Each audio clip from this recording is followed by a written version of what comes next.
नमस्कार दर्शक महानुभावहरू।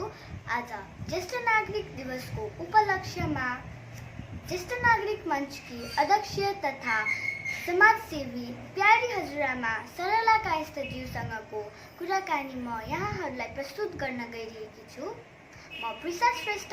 त लागौँ आजको भलाकुसारीतर्फ। नमस्कार हजुरआमा। नमस्कार। हजुरलाई यो कार्यक्रममा धेरै धेरै स्वागत छ। धन्यवाद। अनि हजुरको जन्म कहाँ र कहिले भएको थियो? धनकुटा भन्ने थाहा छ? सुनेको छ? हो, धरानदेखि उत्तर है। धनकुटा जिल्लामा धनकुटा बजारमा मेरो जन्म भएको हो। हजुरको जन्म कहिले भएको थियो? 1995 साल, विक्रम सम्वत 1995। हजुरको कतिजना दिदीभाइहरू हुनुहुन्छ र उहाँहरूको खुसीको क्षण हजुर कसरी सम्झनुहुन्छ? हो, अब भन्नुपर्दा मेरो आमा, म 6 वर्षको हुँदा मेरो आमा स्वर्गीय हुनुभयो। अनि मेरो 2 जना भाइ छ, म मेरो 2 जना भाइ। अनि मेरो बुवाले अर्को आमा बिहा गर्नुभयो। अर्को आमापट्टि मेरो 5 जना बहिनीहरू, 2 जना भाइहरू। जम्मा हामी 6 जना दिदीबहिनी, 4 जना दाजुभाइ। अहिले मेरो परिवारमा हामी 29 जना छौँ। मेरो 6 जना छोराहरू, एउटै छोरी। 6 जना छोराहरूको नाता नातिनी बुहारी सबै गर्दा 29 जना। 29 जना ठुलो परिवारको म गार्जियन आमा। ओके। हजुरलाई मनपर्ने सिनेमा कुन थियो? त्यति बेला सिनेमा हेर्न जानुहुन्थ्यो? जानुहुन्थ्यो। हजुरको मनपर्ने सिनेमा कुन थियो? मनपर्ने सिनेमा अब नाम पनि बिर्सिनु लाग्यो कि क्या हो है सिनेमाको।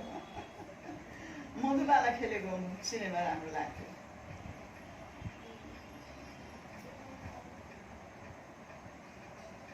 हजुरले हजुरको श्रीमानलाई कसरी भेट्नु भयो र विवाहको केही क्षणहरू थाहा छ? सम्झना छ। मैले 2013 सालमा मेरो बिहा भएको। 13 सालमा म 18 वर्षको थिएँ। 18 वर्ष थाहा छ? 18 इयर्स है। अनि मैले श्रीमानलाई भेटिनँ। केटाकेटी भेट्ने चलन पनि थिएन। बुवाहरूले, मेरो बुवा राजमा डिठा हुनुहुन्थ्यो। मेरो बुवा काका 2 जना पनि आउनुभयो, धरान आउनुभयो। धरान आएर केटा हेर्नुभएछ। अनि धनकुटा जानुभयो। हामीले कुरा छिनेर आयौँ, छोरीको बिहा गरिदिनुलाई भनेर भन्नुभयो। अनि जन्ती आयो, म बिहा गरेर धरान आएँ। पहिला देखेको, बिहाभन्दा पहिला देखेको थिएन।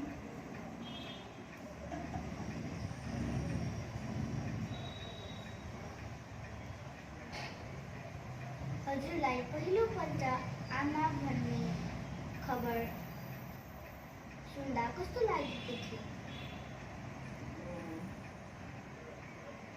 म 18 वर्षको बिहा गरेको। म 20 वर्षको हुँदाखेरि ठुलो छोरा पाएँ। ठुलो छोरा पाएको थियो। मलाई त्यो बच्चाको त्यति माया पनि त्यति धेरै भएन। बच्चा पाउने खुसी पनि थिएन। किनभनेदेखि अब बच्चा पाएपछि त म त बन्धनमा परेँ। म त कहीँ जानु पाउँदिनँ। म त धनकुटा माइती पनि जानु पाउँदिनँ। म बाहिर पनि जानु पाउँदिनँ। म बन्धनमा भएँ। अब यो बच्चामा कसरी हुर्काउनु, यो बच्चालाई कसरी हेर्नु, मलाई ठुलो चिन्ता थियो। मेरो 2 जना आमाजुहरू हुनुहुन्थ्यो। ठुलो दिदी, सानो दिदी, नारायण दिदी र विष्णु दिदी। कहिले कहिले म बाहिर बजारमा के तरकारी सामान किन्नु जाँदाखेरि बच्चा घरमा छ भनेर पनि बिर्सिन्थेँ। भित्रदेखि मलाई बच्चाको त्यति चाहना भएको थिएन। अनि मेरो आमाजुले दुध खुवाएर राखिदिनुहुन्थ्यो। अनि हजुरको अर्को बच्चा जन्मिँदाखेरि? अर्को बच्चा जन्मिँदा अलिकति थाहा भयो। 1.5 वर्षपछि अर्को बच्चा भयो, अर्को छोरा भयो। अर्को छोरा हुँदाखेरि अलिकति बुझ्यो, त्यति बेला अलिकति बुझ्ने भएँ।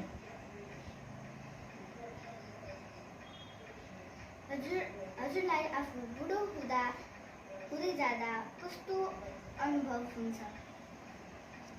यो कुरा त म बुढो भएँ भनिकन कसैले बुढो भन्दा नै मलाई मन पर्दैन। बुढो भएर किन बुढो भएँ? बुढो कसलाई भन्छ? जो इनएक्टिभ छ, जो चुप लागेर बस्छ, जसको दिमागले पनि काम गर्दैन, आँखाले पनि काम गर्दैन, कानले पनि काम गर्दैन, हात खुट्टा पनि बसेको छ, त्यो मान्छे बुढो हो। म बुढो भएको छुइनँ, म एकदम एक्टिभ छु। मेरो केस मात्रै अलिकति सेतो भएको छ, अरू केही कुरामा फरक भएको छैन। छ फरक छ र? शुभेच्छालाई सोध्नु, सब फरक छ र?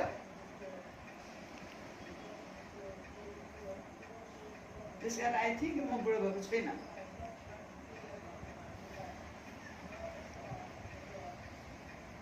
हजुरले जीवनलाई पछाडि फर्केर हेर्दा कस्तो लाग्छ? एकदम राम्रो, रमाइलो लाग्छ। मेरो जीवन एकदम रमाइलो थियो, एकदम रमाइलोसँग बितेको।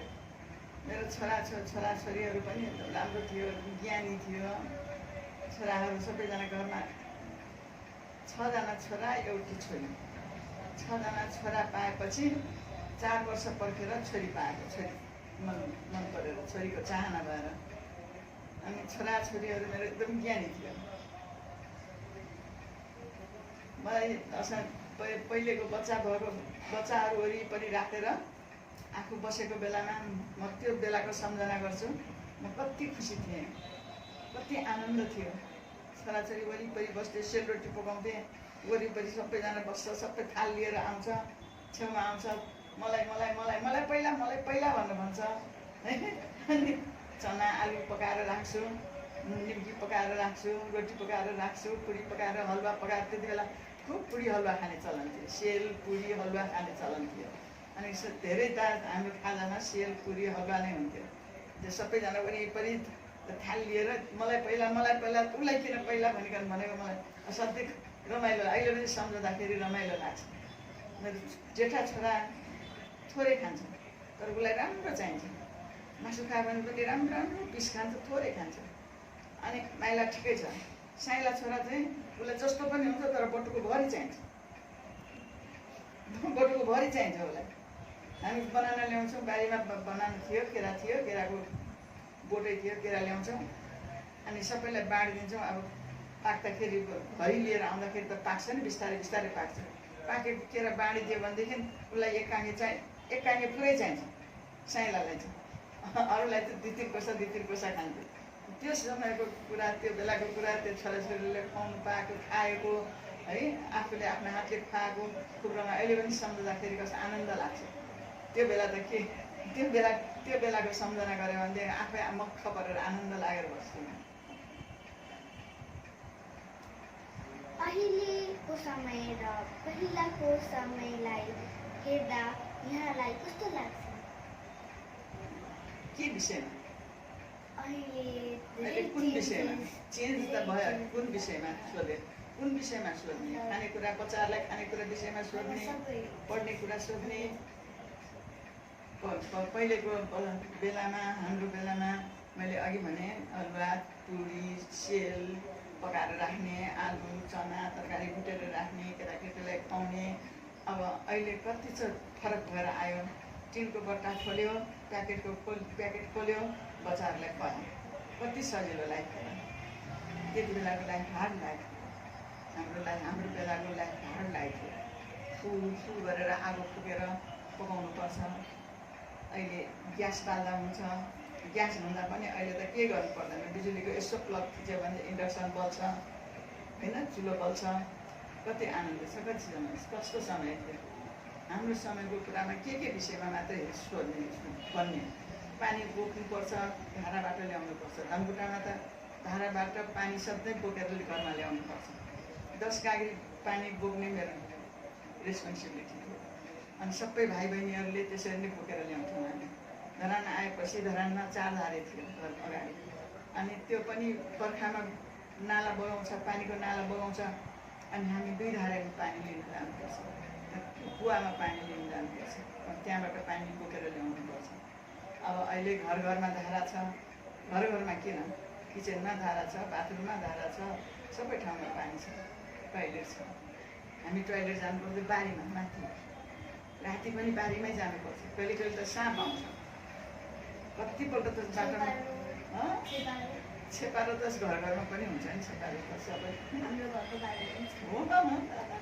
यहाँ त यत्रो हाम्रो त गोमन साँप आउँछ ठुल्ठुलो, तर कहिले पनि केही गरेन, गर्दैन। उसको बाटोमा राख्नुपर्छ, उसले चलाउनु हुँदैन, केही गर्दैन। सर्प भनेको तिमीहरूलाई थाहा छ नि, इकोलोजीको लागि सर्प चाहिन्छ। सर्पले होइन वातावरण शुद्ध बनाउँछ, सफा बनाउँछ, सर्पलाई मार्नु हुँदैन, धेरै कुरा छ। हाम्रो त पुराणमा त सर्पलाई त अब नाग देउतै मान्छ, नाग पूजै गर्छ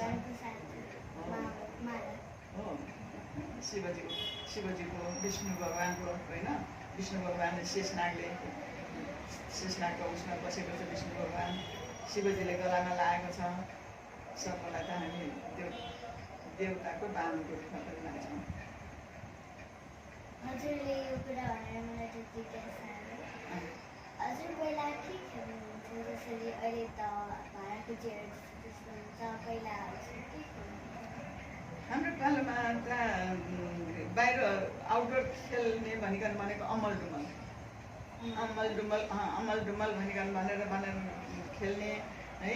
अनि अमल डुमल भनेर खेल्ने भनेको, अनि अमल डुमल खेल्यो, सबै साथीहरू वरिपरि बस्यो, अनि एकजनालाई जो डुम भयो उसले चाहिँ अरूलाई खेद्ने, अनि अरूलाई छुने, जसलाई छुयो ऊ चाहिँ हार्यो, ऊ चाहिँ ब्याक भयो, अनि खेदेर पठाउने, माथिसम्म कुदेर जानु पर्ने, त्यस्तो खेल्ने।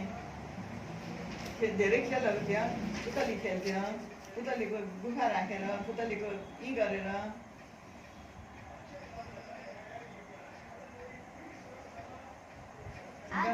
डन्डी बियो खेल्थ्यो, डन्डी बियो खेल्थ्यो, गुच्चा खेल्थ्यो। अहिले सम्झिन्छ। आजको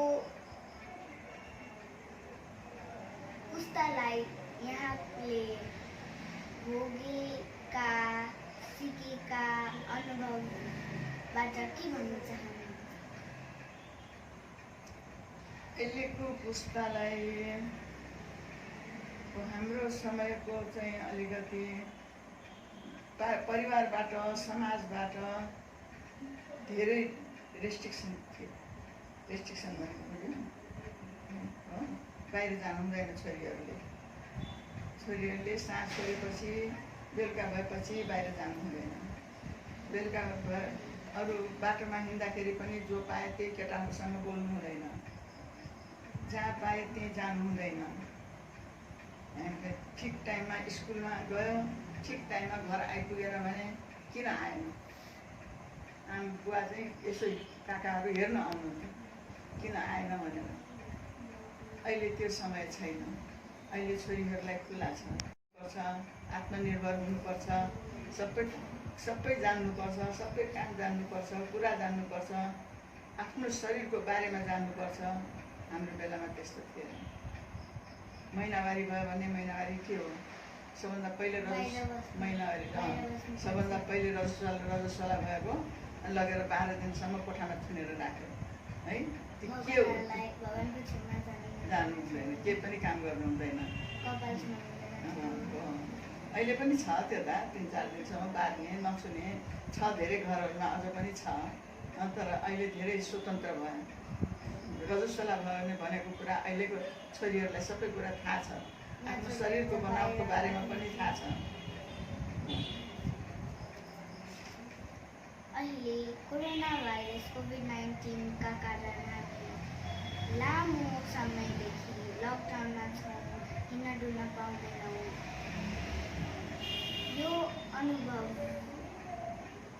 अनुभवले हजुरलाई कस्तो महसुस हुन्छ?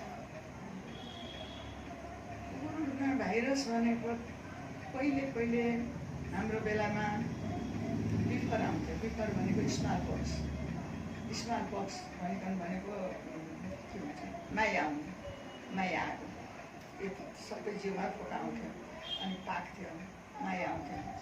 अरू छे रोग हुन्छ, ट्युबरक्लोसिस हुन्छ, अरू धेरै रोगहरू अरू किसिमको रोग हुन्छ, तर त्यो सबै देख्ने रोग हो। स्मल पक्स भन्यो देखिने रोग हो, मलेरिया भन्यो हाई फिभर आउँछ, ज्वरो आउँछ, देख्ने रोग हो। अहिले यो कोरोनाको चाहिँ नदेख्ने रोग हो। कोरोनाको भाइरस देखिँदैन, सिम्टम थाहा हुँदैन भनेर भन्दैछ। कतिजनालाई त ज्वरो आउँछ, खोकी लाग्छ, निमोनिया आउँछ भनेर भन्छ, तर कतिजनालाई त्यो पनि हुँदैन, थाहा हुँदैन। यो भाइरस अदृश्य खालको भाइरस आयो। यस्तो पहिले आएको थिएन यो भाइरस। अहिले हामी यो भाइरससँग बच्नुको लागि बच्चाहरू र अझ वृद्धहरू चाहिँ एकदम सेफ भएर बस्नु, सुरक्षित भएर बस्नु, घरमा बस्नु, कसैसँगको कन्ट्याक्ट नगर्नु, बाहिर नजानु भनेर भनेको छ। वास्तवमा हुनु पनि हो। अहिले यो सङ्क्रमण विश्वभरि नै फैलिएको छ। विश्वभरि फैलिएकोमा पनि अहिले इन्डियामा धेरै फैलियो, नेपालमा पनि काठमाडौँमा धेरै फैलिरहेछ। अहिले हिजो अस्तिको मात्रै खबर छ, धरानमा पनि धेरै फैलिँदैछ। त्यस कारण हामी भित्र बस्नुपर्छ, तर के गरेर बस्ने, चुप लागेर बस्ने होइन। हामी अध्ययन गर्छौँ, पढ्छौँ, योगा गर्छौँ, ध्यान गर्छौँ, पूजा गर्छौँ, होइन। आफ्नो मन शान्तिको लागि जे गर्नुपर्ने, आफ्नो मन खुसीको लागि जे गर्नुपर्ने, आफू खुसी भएर बसौँ। जहाँ जे गरे पनि मन शान्ति र खुसी भएर बस्यो भनेदेखि हतपत रोग लाग्दैन। हजुरलाई समाजसेवी गर्नेको प्रेरित कसले गर्नुभयो? लामो कुरा छ, धेरै लामो। समाजसेवा गर्नु भनेको मैले यहाँ आएर मात्र समाजसेवा गर्ने जानेको होइन। धनकुटामा मेरो बुवा हुनुहुन्छ, अदालतमा जागिर खानुहुन्छ। मेरो अजा गाउँको मुखिया हुनुहुन्छ। गाउँको मुखिया हुँदा पनि अजाले पनि गाउँमा सबैलाई राम्रो व्यवहार गर्नुहुन्थ्यो। मुखिया भनेर सबैले मान गर्थ्यो। 7 सालमा हाम्रो गाउँमा डकैती लाग्यो। डकैती भनेको रबरी, डाका लाग्यो घरमा। सबैको घर फोड्यो, हाम्रो घर फोड्यो। मुखियाको घरमा चाहिँ नफोड्नु भन्नुभयो। हामी सबै सुरक्षित थियौँ, किनभनेदेखि मेरो अजाले राम्रो काम गर्नुभयो त्यो गाउँमा। जब गाउँको मान्छे खुसी थिए। धनकुटा बजारमा मेरो बुवाले, धनकुटामा त्यति बेला डाक्टर छैन, कसैको घाउ आयो भनेदेखि, पिलो आयो भने, घाउ आयो भने मेरो बुवाले एउटा बट्टा लिएर जानुहुन्थ्यो। म पछि बट्टा बोकेर जान्थेँ। अनि घाउ चिरिदिनुहुन्थ्यो, दबाई लगाइदिनुहुन्थ्यो बुवाले। कसैलाई ज्वरो आयो भनेदेखि, मलेरियाको ज्वरो आएको कि टाइफाइडको ज्वरो आएको कि के को ज्वरो आयो, मेरो बुवाले हेरेर यो यसको ज्वरो आएको, यो यसो गर्नु, यो दबाई खुवाउनु, यो खाना खुवाउनु, यो खाना नखुवाउनु, सबै भनेर आउनुहुन्थ्यो। डाक्टर धेरै थिएन त्यहाँ, कहिले मात्रै डाक्टर पुग्थ्यो धनकुटामा। त्यसबाट पनि म प्रेरणा पाइराखेको थिएँ। अनि धनकुटामा बिहा गरेर आएपछि मेरो छोराछोरी सबै हुर्कियो। छोराछोरीहरू 6जना 7जना छोराछोरीहरूलाई स्कुलमा बोर्डिङ स्कुलमा पनि राखिदिएँ। छोरीलाई चाहिँ मेरो छोरी 6जना छोरापछि छोरी भयो। त्यो छोरी चाहिँ घरमै होस् भनेर चाहेको हामीले। तर छोरी चाहिँ छोराहरूको सबै दाजुहरू जस्तै हाफ प्यान्ट लाउने, सर्ट लाउने, अनि सबैसँग बक्सिङ खेल्ने। छोरीको जस्तो स्वभावै भएन। अनि भएन, यसलाई यसरी राख्नु भएन भनेर अनि 7 वर्षको हुँदाखेरि दार्जिलिङ लगेर सेन्ट हेलेन्स, खरसाङमा सेन्ट हेलेन्स स्कुलमा राख्यो। त्यहीँ होस्टेलमा बसेर त्यहीँ पढ्यो। अन्त्यमा हामी जस्ता अनि मेरो कुरा सकेन त्यहाँ। अनि छोराछोरी सबै होस्टेलमा बोर्डिङमा 2जना छोराहरू बुढालिङ्गमा फर्स्ट ब्याच, बुढालिङ्ग स्कुलको फर्स्ट ब्याच र सेकेन्ड ब्याच है मेरो छोराहरू त्यो। अनि अर्को छोरा चाहिँ उहाँ पढ्यो बेङ्गलोरमा गएर पढ्यो, अर्को चाहिँ दार्जिलिङमा पढ्यो। अनि म अलिकति फ्री भएँ घरमा। फ्री हुँदाखेरि मलाई घरमा बसेर भात पकाउने त कुरा ठुलो कुरा थियो र त्यो धेरै कुरा थिएन। अनि मलाई के गरौँ भनेर बाहिर के काम गरौँ भनेर दोकान राख्छु भनेर विराटनगर गएर जेठाजुको मिल थियो, त्यहाँबाट मैले तोरीको तेलको टिन 30वटा टिन तोरीको तेल लिएर आएँ। मेरो जेठाजुले एकदम कडा। अहिले डाक्टर विक्रम भनेको सुनेको छ? विक्रम डाक्टर सुनेको छैन? डाक्टर विक्रमको बुवा जेठाजु एकदम रिजनेबल, एकदम कडा। कसले राख्ने अरे दोकानमा को बस्ने अरे भनेर आउँथ्यो। दोकान नगर उसलाई भन्नु। दोकानमा बस्ने भनेको त्यति बेला बुहारीहरूले छोरीहरूले दोकान बस्नु भनेको कुरा राम्रो मान्दैन, इज्जत मान्दैन। अनि अब जेठाजुले भनेपछि मैले मानेर तेल सबै अरूलाई बेचिदिएँ। अनि के गर्ने भन्दा त्यति बेला रेड क्रस खोल्ने भनिकन भनेको थिएँ। रेड क्रस खोल्नुलाई यहाँ तयार गरेँ। रेड क्रसको म पनि पुगेँ, मलाई पनि बोलाएको थियो, म पनि पुगेँ। अनि म रेड क्रसको सभापति हुनु भनिकन मलाई छानेको थियो। त्यहाँदेखि 2028 सालमा त्यहाँदेखि म रेड क्रसमा प्रवेश गरेपछि अनि रेड क्रसमा लागेँ। रेड क्रसमा बसेर नै मैले धेरै सेवा गरेँ। अनि पछि रेड क्रसमा मात्रै होइन, तर त्यो school for the blind, Purvanchal Gyan Chakshu विद्यालय स्कुल फर द ब्लाइन्ड है, त्यो पनि हामीले सुरु गऱ्यौँ। फ्यामिली प्लानिङ पनि त्यति बेला नै सुरु गऱ्यौँ। अनि धेरै सोसल लेप्रोसी रिलिफ एसोसिएसन भयो, क्यान्सर रिलिफ एसोसिएसन भयो, फ्यामिली प्लानिङ भयो, धेरैवटा संस्थाहरूमा म पनि आबद्ध भएर काम गर्न थालेँ। अनि मलाई धेरै इन्ट्रेस्ट पनि त्यतातिर बढ्दै गयो। रेड क्रसमा त म त यति भिजेँ कि रेड क्रसमा। अनि केन्द्रीय उपाध्यक्ष पनि भयो, केन्द्रको हेलेन शाह चाहिँ अध्यक्ष, अनि म त्यसमा नै उपाध्यक्ष पनि भएँ।